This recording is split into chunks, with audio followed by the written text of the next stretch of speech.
Oh, Sarah, I am so excited for today, and it's I am. This is big. Like, are we biting This off more is than we big. can chew this early in our show?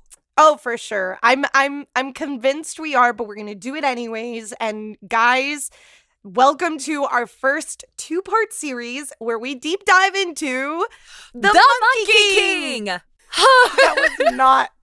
That was not in unison at all. No, but you know what? That's just showing our authenticity. So, there you go. And here, y'all get to hear Yinny correct my pronunciation here. The Monkey King, Sun Wukong. Sun Wukong, yeah. Sun Wukong is a mythological figure who appears in Chinese, Japanese, Burmese, Vietnamese, Thai, Korean, and Indonesian stories, and others. He is accredited to Buddhist, Taoist, and Taoist religions, so there are many variations to his story. Absolutely. And we would also like to add that there are various Chinese names today that we may or may not pronounce correctly.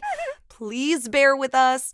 There are also variations between the Cantonese and Mandarin translations, which we'll be getting a little bit more into. We're doing our best. And there was a lot of coffee and tears involved with us doing our best.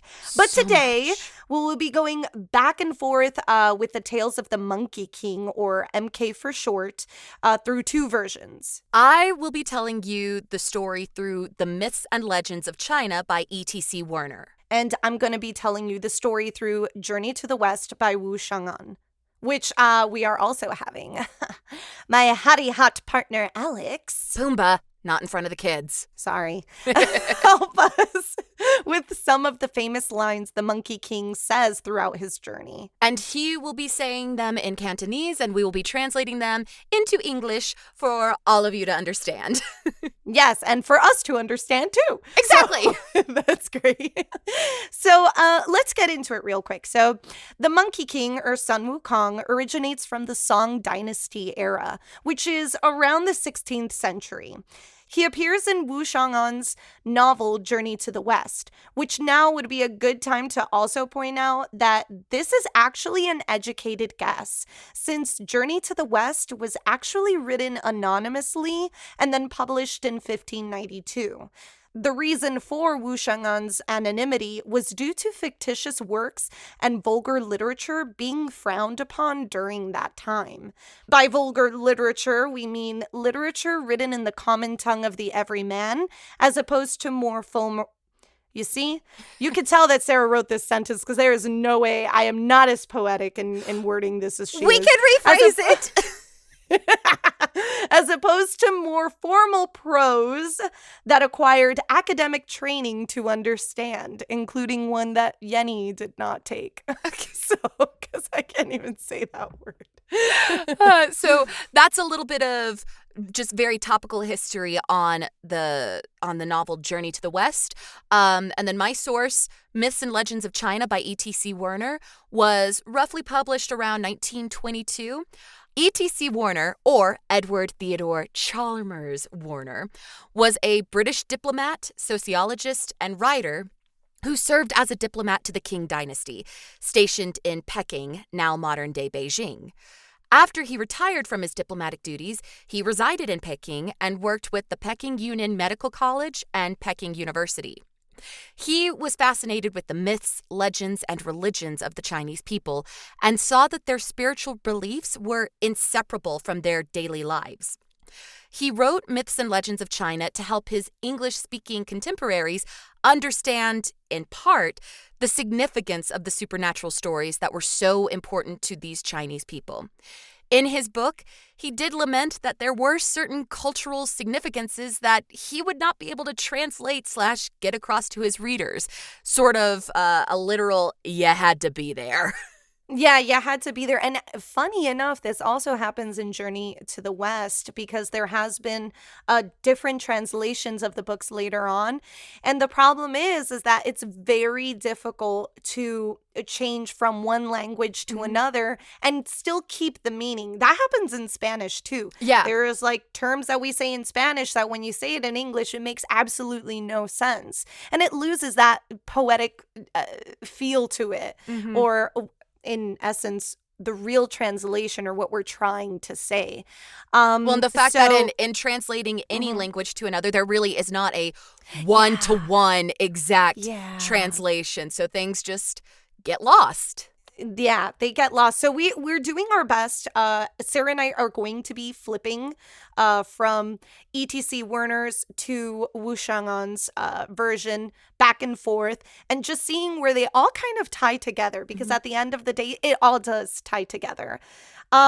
So let's go back a little bit. One of the most famous and beloved literature figures in Chinese culture is the Monkey King, and he's known to be a trickster god. Ooh. His name and story tell of a spiritual journey from being an ignorant, short-tempered, and immature monkey to a benevolent, enlightened being. I love a story with a moral.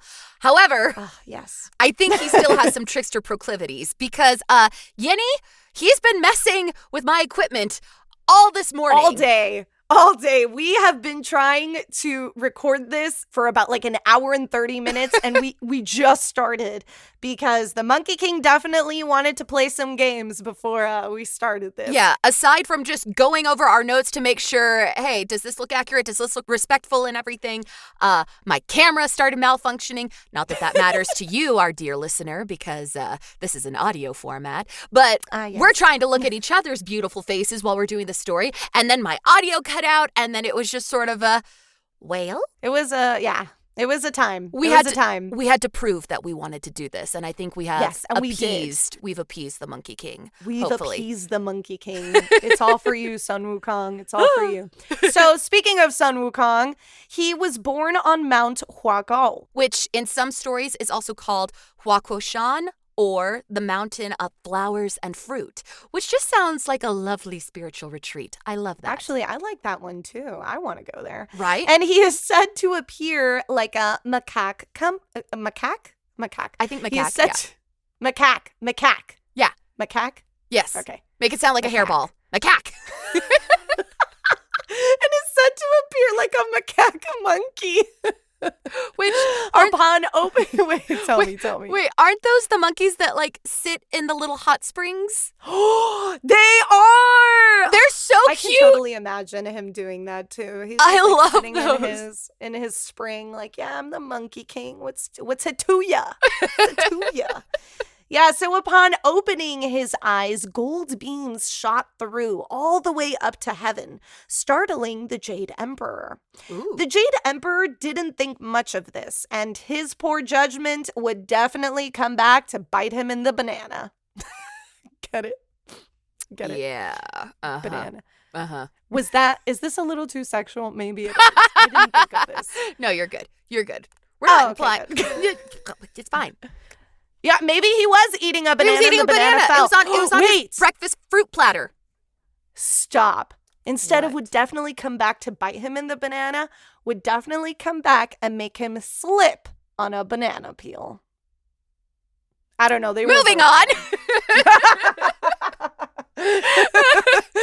Here are some important key figures in Su Wukong's life and story. So I'm going to give them to you because they're going to come back a little bit later in this story. To bite us in the banana? King, the banana's coming back. The banana's definitely coming back. So first up is the Dragon King, which is the Lord over the seas. We have Yang Wang, which is the king of hell, and the Jade Emperor, which is the supreme ruler of heaven and also first emperor of China. Nice. These titles, Yenny, are pretty amazing and hardcore, and I really, really like them. They're super hardcore. So Su Wukong is one of the only deities to have traveled through heaven and hell, escaping reincarnation and even erasing his name from the Book of Life and Death. Only Buddha was able to ever stop the Monkey King, and we will get into that. So with all of these little key points jotted down, let's have the real story begin. 花果山頂上邊有個華人嘅石頭，有一日佢離開，露出一個蛋，一陣急風吹過，一隻石猴就現成咗啦。The creature who would later be known as the Monkey King was born on the mountain Huakuoshan. On the steep side of this mountain was an egg, and one day a stone monkey hatched from the egg, naturally. Naturally. This here differs from Journey to the West version, where it's described that a swift breeze blew upon the rock located in the same mountain, and wham! A baby macaque monkey appeared already able to walk and talk. I love that. I so love this. So, upon looking in every direction around him, the stone monkey was delighted by the world around him and said that he would spend his days enjoying all of the frivolities known to monkeys, including climbing mountains, swimming in rivers, eating fruit, causing mayhem and mischief, and befriending other monkeys. The joy he had for living led the other monkeys to proclaim him as the Monkey King. And I'm not entirely sure where this happens in Journey to the West, but sort of within this point of the story, it's sort of understood that Sun Wukong is now a regular monkey. It's sort of, again, one of those lost in translations. It's understood. Which I'll go into that a little bit right after. Great. The joy he had for living led the other monkeys to proclaim him as the Monkey King. With this title given to him, and knowing that it was now his duty to protect all the monkeys under his care, he decided he should discover how to become immortal. So he traveled for 18 years and met the immortal, is it E.T.C? I think. All right. This is another one where we're going to be like, we try. All right. Big golden star. We tried. So he met the immortal E.T.C, who became his mentor and gave him the name Sun Wukong, the discoverer of secrets. By the time Sun returned to his mountain home on Huakuoshan, he walked upright like a man, dressed in the finest clothing he could find. He had a thing for luxury items, but still retained all of his charming monkey features. Now, according to Journey of the West, this happens a little bit differently. So Sun Wukong lived with other monkeys on Earth, and on a relaxing day near the waterfall, a game was made. Whoever would jump through the waterfalls and find the source of the stream would be crowned King of Monkeys. At this point, Sun Wukong said, "Hold my banana." Also, this is a lie. I would like to think he said, "Hold my banana." He would absolutely say something like that. Plus, Right? I'm glad the Monkey King is having some fun with his subjects. Yeah, he definitely was. He lived with these monkeys. They were actually, at that point, forest monkeys, specifically. Yeah. Mm-hmm. They were specifically forest monkeys. And when he did find the source of the stream and became the King of Monkeys, he also would end up calling himself the Forest Demon Monkey King. I love that. Which is another part of Journey to the West. Uh-huh. Now, that's how the Monkey King came to be. That's how, in Journey to the West, it states, this is how his name came to be the Monkey King. With the waterfall game? With the waterfall game. Cool. It is said that he learned all of his ways, including martial arts and immense powers, which we'll get to soon enough, because of his first master, like Sarah said, E.T.C, or Patriarch Subodhi, to be I think that one's going to be a little bit easier for us to say. Yeah, that probably will be. Yeah, there's a bit of confusion as to whether he was Taoist, or Buddhist. So there's no definitive answer as to Patriarch Subodhi's spiritual ties. Some people said it was a mixture of all three. But again, I couldn't find a specific one, and neither could you, correct? No, I couldn't. Yeah, what I could consistently find was he was an immensely powerful being. Yes. In some resources, they called him one of the 10 disciples of Buddha. Frequently, he's referred to as the immortal. So it's a very specific honorific, but I couldn't find the specific source of where do you come from? Yeah, where? Tell me. So, back to our Monkey King. While Sun Wukong is his most famous name, he earned other titles and nicknames, including, and these are all the English translations of these names, including the Monkey Fairy, the Monkey Devil, Pima, which he did not care for this name, as it was given to him when he was made the Grand Master of the Heavenly Stables, which was a made-up job to keep him out of everyone's hair, and we'll get to that later. We're going to get to that. Get to that. He was also known as the Stone Monkey, the Lord of Metal, Indistinguishable Macaque, Monkey Pilgrim, Bogus Immortal, Worthy That's Little messed Brother, up. Worthy Little Brother, Handsome Monkey King, and more. I, for one, love the Handsome Monkey King, and I'm saying it now. He was probably a Leo. I'm just saying. Well, we'll let you decide which names were given to him and which ones he gave to himself. I would have called him the Handsome Monkey King, too. You know what? Yeah. You're right. handsome to me. Exactly. So he had so many magical powers, as Yenny mentioned earlier. Sun could fly through the air, shapeshift into specifically 72 different forms, and some translations say that he had 72 unique powers instead. He had super strength, super speed, could become invisible, and when he jumped, he could cover 36,000 miles. Which all of these are said to be what he learned through Patriarch Subodhi. So again, coming back to the Patriarch, funny enough, in Journey to the West, I do not believe there is a saying as to where he learned these powers. Okay. The reason that I learned about this was because Alex told me, yeah, he learned from a Taoist monk. And then that's when I started going like, where is this? And the immortal is mentioned in Myths and Legends of China. So it's really interesting since, Alex knew about it, and it's all of these elements coming together. I feel like there is a common folk side to it. There's the books itself. There's so many different variations of this. So we probably will miss out, or maybe you listeners can also tell us like in the comments or something like, hey, there was also this about him or that about him, because we'd love to learn more. It was just, this is going to be a long podcast. This series had to be placed in two because of just how much information there is on Sun Wukong, as should be, yes. for our handsome monkey king. So exactly.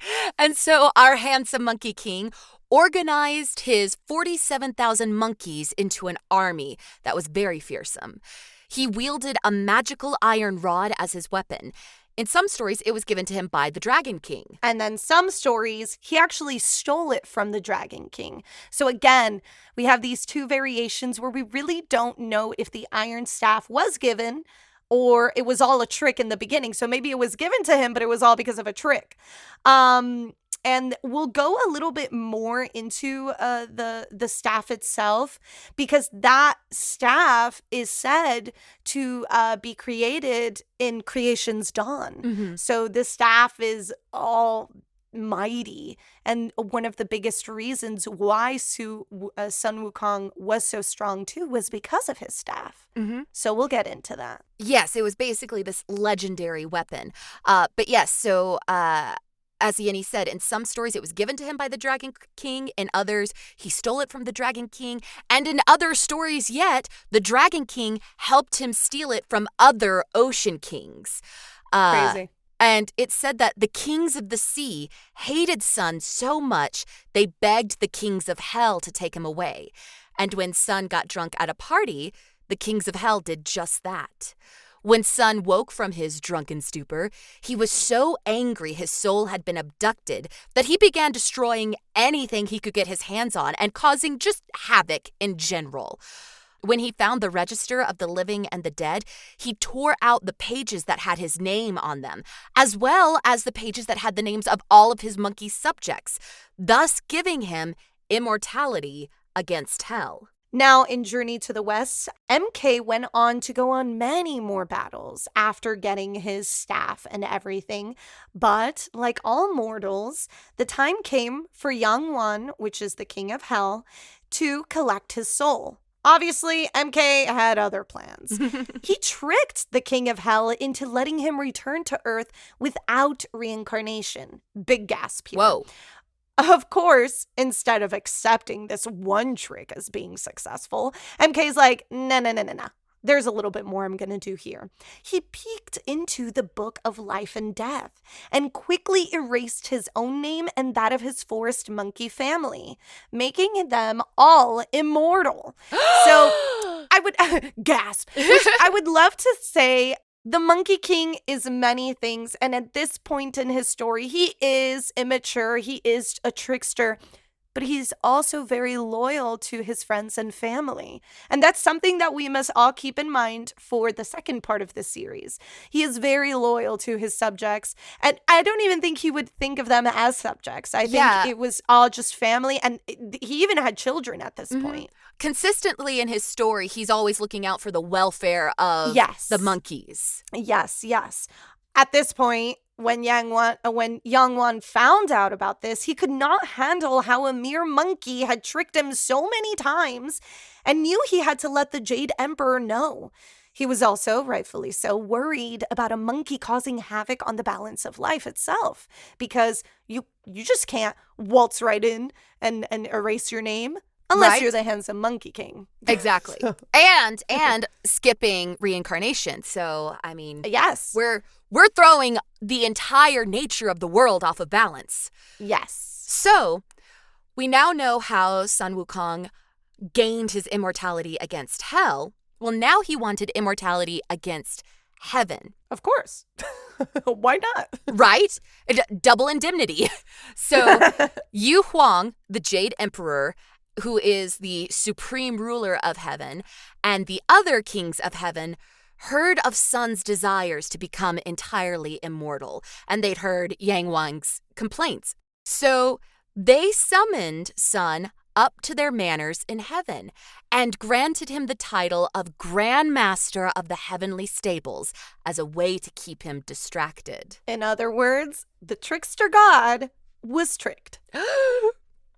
So when MK realized that the Grand Master of the Heavenly Stables was a made-up title, he destroyed the south gate of heaven and rode a stolen heavenly cloud back to his mountain home. The kings of heaven were so angry with Sun and the destruction that he had caused that they decided they would attack the mountain Huokushan. However, Sun had trained his army so well that the kings of heaven couldn't win a single battle. Sun was so pleased with how things were going that he then gave himself the title of Grand Saint, Governor of Heaven. Sir. He then told Yu Huang that if the title was not recognized and respected by all of the kings of heaven, then Sun and his army would come up to heaven and destroy it.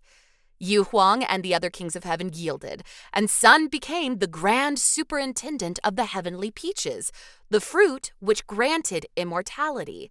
And so, Sun became immortal against hell and heaven. Oh, I get it. That's what Justin Bieber's Peaches song is about. Exactly. Oh my gosh. I got my peaches down in Georgia. Yeah. I had that song on repeat, and now it's going to be, I got my peaches from the immortality. I got my peaches up in heaven. Yes, I did. Yeah. Listen, peaches are delicious and wonderful, and I would not be surprised if that is the fruit that grants immortality. I am still waiting on that peach cobbler, ma'am. I'll get to it. Okay. So, now that he was doubly immortal from ripping his name out of the register of life and death and eating the heavenly peaches, Sun felt at liberty to participate in all the mischief and pranks his heart desired. Old habits die hard. His first trick was to crash the Peach Festival, hosted by the goddess of the immortals, wife of Yu Huang, the Jade Emperor. A party he was not invited to. This gives a lot of Maleficent vibes from the Sleeping Beauty. It does, because this next... Okay, finish it. So, when he arrived at the feast that took place during the Peach Festival, he cast a spell that caused everyone present to fall asleep. I see the point you were making. You see, that's so funny. And maybe Sleeping Beauty had a little bit of MK's life story in it, because that is so funny. He went Maleficent on them. He's like, all right, okay, y'all gonna fall asleep now, and I'm gonna crash this party. So, when all of the gods and goddesses and other guests were asleep in their seats, Sun proceeded to eat all of the food and drink all of the wine. Then, of course, he ran away before anyone could wake up and retaliate. Of course he did. Smart monkey. Smart monkey. This is a really cool rendition of it, but Journey to the West has a little bit of a different twist. I keep saying Journey to the West or Journey of the West. I'm sorry, it means the same thing, but Journey to the West. That's is okay. The Both of us keep switching between calling him Sun and MK for the Monkey King. But you know what? Our listeners are brilliant who can understand it. Yes. And they're following along. Yes, follow along. So follow along for a little bit longer. So Journey to the West variation of this is a little different. MK was very upset about being keeper of horses, but he tried to spend his time learning about immortality at that point. He realized that no god would ever see him as their equal because he was a monkey. Rude. On the day of the Jade Emperor's wife, Jiwangmu's birthday, I hope I said that right, MK was not invited. Oh, so this is a variation of the same, sort of peach festival, the goddess of all the immortals party. It's a big party. He wasn't invited. Here we go. Yeah, he wasn't invited. But he tried crashing the party or just like waltzing in, and he was laughed and ridiculed, which did not bode well. He's just a cute little monkey, though. Yeah, he was ridiculed. And of course, MK doesn't like to get laughed at, and neither would we. No, neither would we. Obviously. So therefore, MK decided to take matters into his own hands and declared himself to be the great sage equal to heaven. Again, these titles. Yeah, these titles. MK made a banner and everything ready to be seen by the emperor. Like, he literally was like, okay, go over here to this mountain right next to, mind you, this is all in heaven. So he went out of the Jade Palace to his quarters and then just put like this big banner saying, I am the great sage equal to heaven. This feels a little bit worse than like when a kid blows out another kid's birthday candles. Like Monkey King has taken it to the next step in upstaging somebody's birthday party. Yeah, but it's like a little bit of a petty moment, but I understand he was hurt. Yeah. We don't approve, but we understand. Yes, we understand. And from this story, what we can tell is that he just wanted to be equal to everybody else. Was he wrong? Or were the gods mean to him? Because although he was a monkey, he proved himself time and time again to be even stronger than the gods in the Jade Palace. So in essence, I feel like his whole story is just like, I understand I'm a monkey, but I'm just like you. I'm brilliant. I've proven myself. Yeah. Yes. So, well, the banner was a bad idea,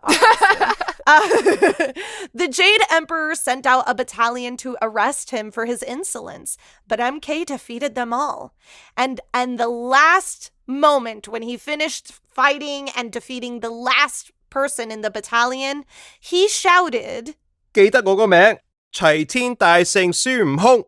Remember my name, great sage equal to heaven, Sun WuKong.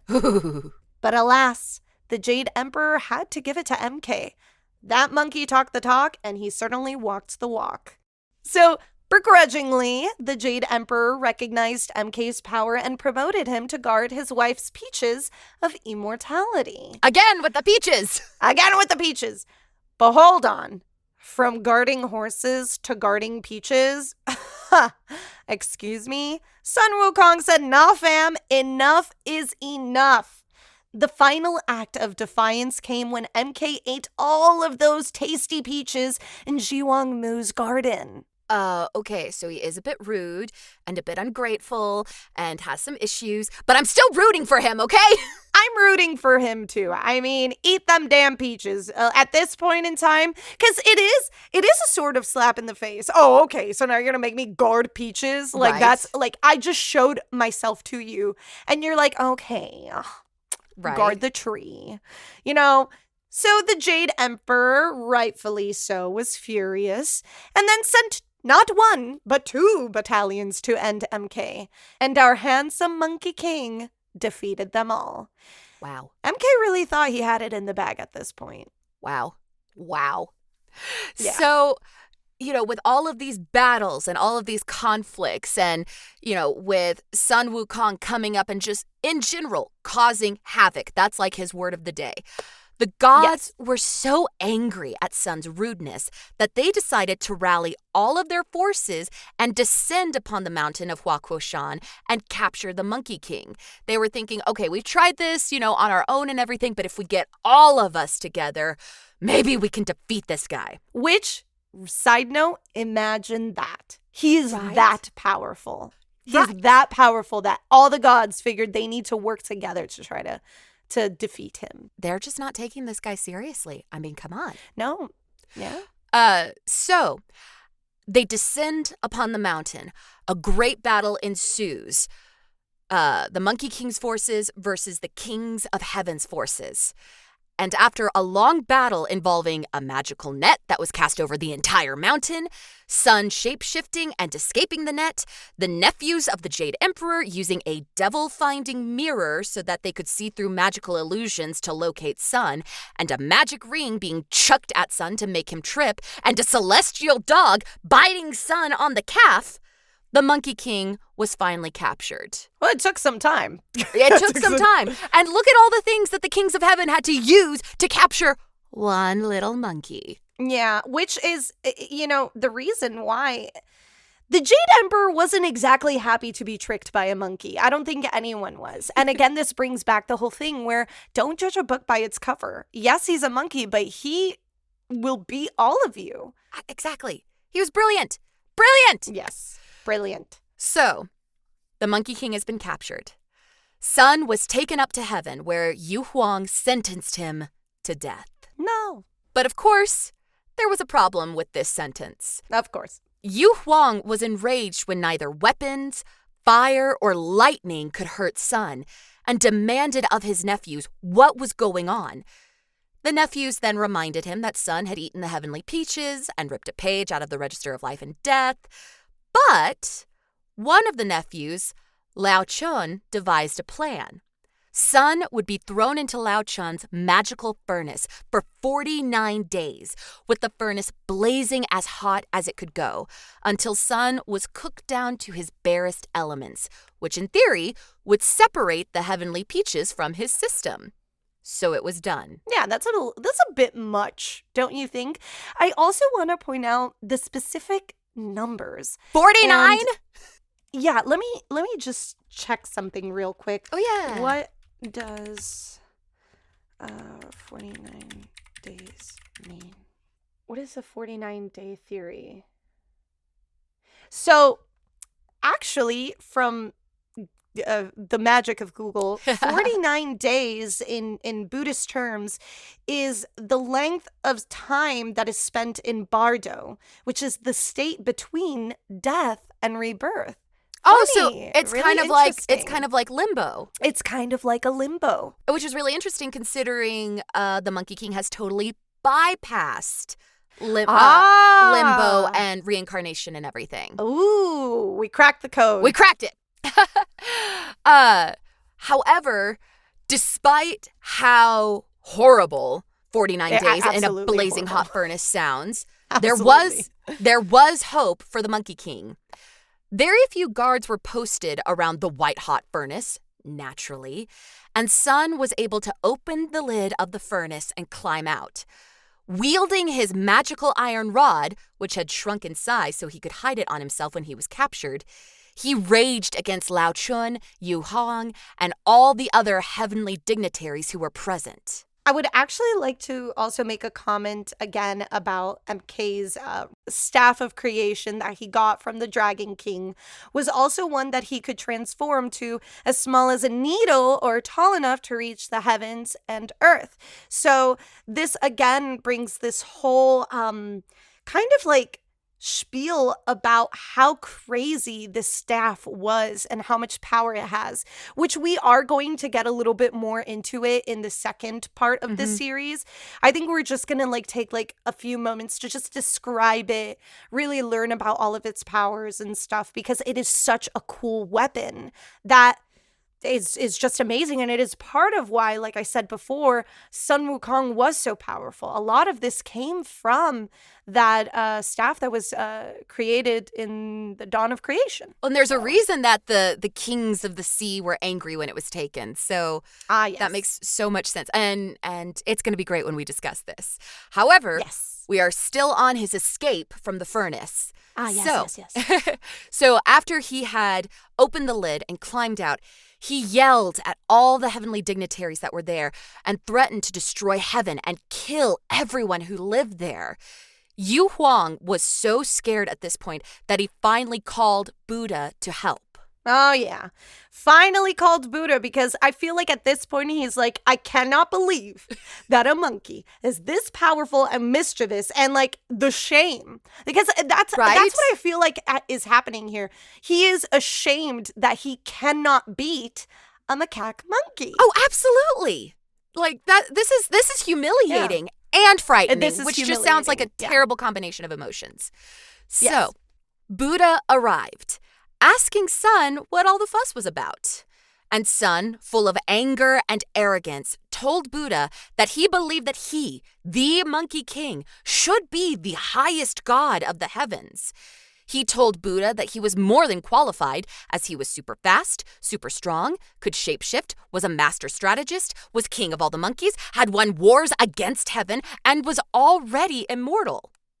So Buddha made a bet with Sun. Buddha bet that Sun, who remember can jump 36,000 miles at a time, Buddha bet that Sun could not jump out of Buddha's hand. And let's really quick pause there and come again to the fact where look at all the things he told Buddha, which goes with how arrogant he was, how confident he was in himself. And although these things are true, arrogance is not something that you should have, which is why the Monkey King story in general is such a good story for children too, because it shows that arrogance does not always win, even if you have things to back up your arrogance, which we're going to find out right now. Pride goes before the fall. Oh, yeah. So, Sun laughed at this challenge and jumped all the way to the 5 red pillars at the edge of the universe. Once he landed there, he signed his name on one of the pillars as proof of his great leap, then jumped back to return to Buddha and claim his reward. But Buddha informed Sun that he hadn't jumped out of Buddha's hand, as the 5 red pillars at the edge of the universe were Buddha's fingers. He showed Sun his hand, and Sun saw his own signature on one of Buddha's fingers. Then Buddha threw Sun out of heaven, and using the 5 elements of metal, wood, water, fire, and earth, formed 5 mountains that trapped Sun like a cage. Crazy. I love how Buddha, it's like the Monkey King is the trickster god, but Buddha is all above that. So if he's a trickster god, he can't be tricked. Yeah, Buddha can't be tricked. Buddha, and in this point in time, Buddha created trickiness, right? So yes. Buddha in this story is God. So it's very funny how this all kind of comes back to you can't trick God. That's it. Yeah. You lost there. I also like though that he did autograph the pillar. He's like, ha ha ha, Sun Wukong Was here. He draws. What? No, what were you going to say? Was here what? Was here, but like written W-U-Z. Yes. Here. I was thinking when he drew because he totally wrote in, English letters. Yes. When he wrote the S of Sun Wukong, he did like that little middle school S that we all did on our school books. Yes, the chain link S. The S. Yes. That was my thing. I used to do all those chain link S's. Well, I mean, you were just a tough kid. I was a tough kid. I really was. I went to a very crazy middle school. We had one of the students was 18 years old in 8th grade. Yeah. God bless our public school system. Anyways, so this was a pretty cool story in Myths and Legends of China. Now, in Journey to the West, it was a little bit more condensed. All right, cool. Let's do it. Yeah, let's do it. So Buddha was not interested in playing any games at all. He was not going to be like, no, go jump the 5 fingers. None of that. After MK went ahead and ate these peaches, The Jade Emperor at this point just couldn't handle it anymore. You know, this is it. Look, my wife's peaches are gone. So, wait, here, let me pause just as a question for clarification. So in Journey to the West, the whole furnace thing doesn't happen? no, I don't. Okay, I don't cool. believe So Buddha is called right after the party crashing then. yes. Great, perfect. I just So- wanted to clarify that for myself, so keep going.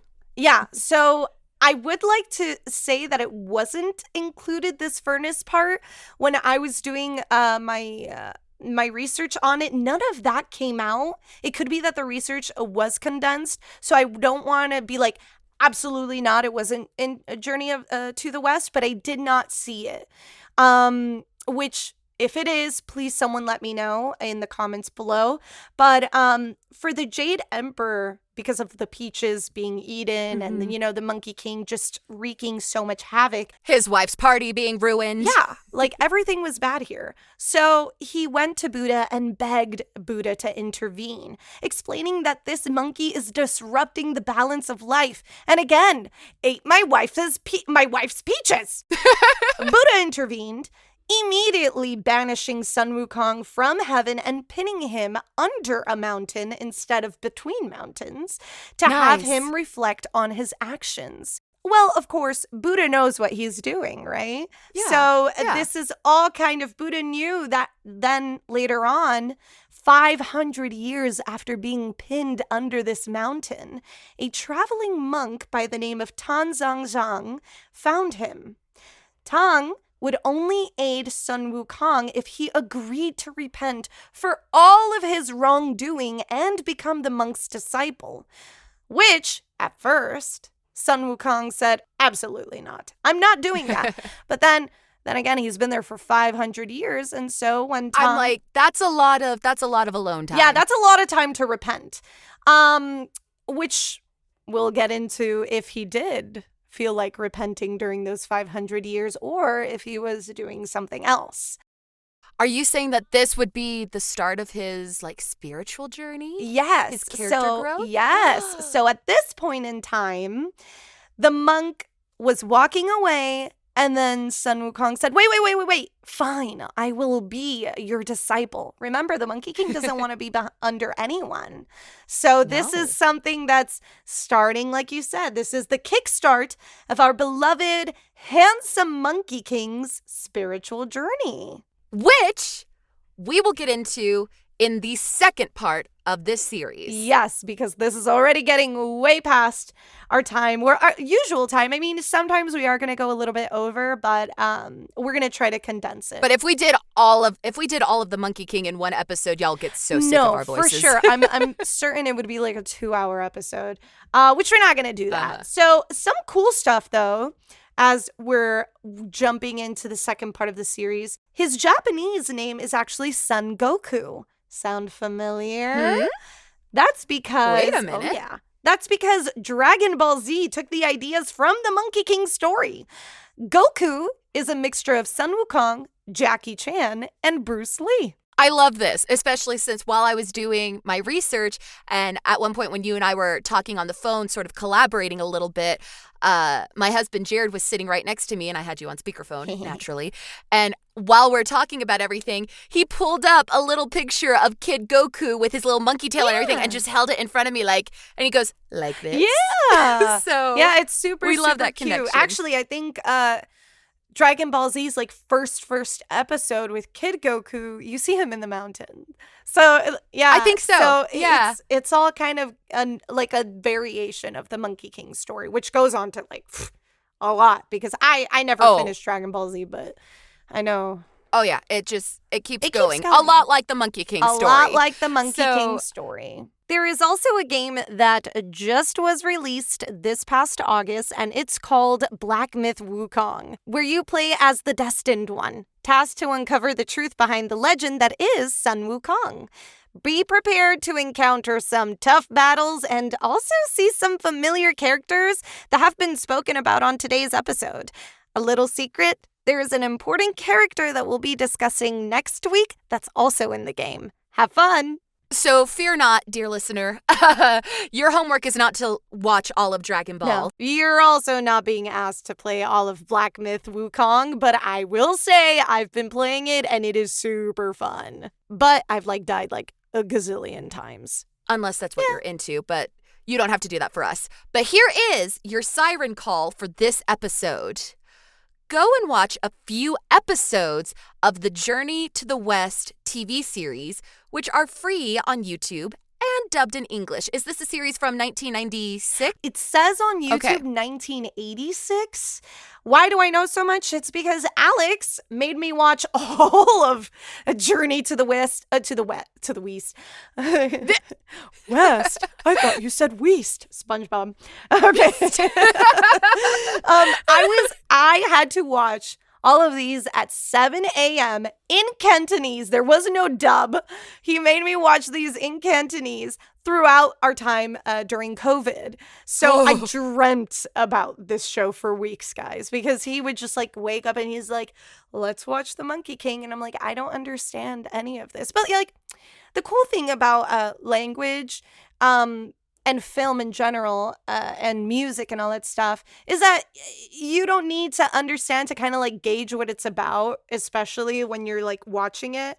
So I was like, oh, okay, I see what's happening here. He's going through the waterfall. They named him the Monkey King. He's going through his whole battles and stuff. So it was a really cool show to watch. I actually did learn a little bit of Cantonese because of that. Oh, cool. So yeah, I learned some stuffs. All right. So just to verify, that is Journey to the West, a show from the 1990s or 1980s, most likely 1990s, on YouTube. And who's the lead actor in it again? That way people can make sure they're watching. Dicky Cheung is in it. Yeah. Okay. Yeah, Dicky Dicky Cheung, Cheung. so that people can double check that they're watching the correct show. Yes. And tell us what you think of the show in the Discord. We'll discuss it with y'all some, and we will see you next week for part 2 of The Monkey King. Bye, guys. Bye. Thanks for listening to Story Sirens. You can follow me, Yenny, on Instagram at YennyAnn, and also Sarah on Instagram at Sarah Ruth Voice. Want to support us? Buy us a cup of coffee on Ko-fi by searching ko-fi.com/storysirens. We've got lots of treats for those who become siren seekers. See you soon.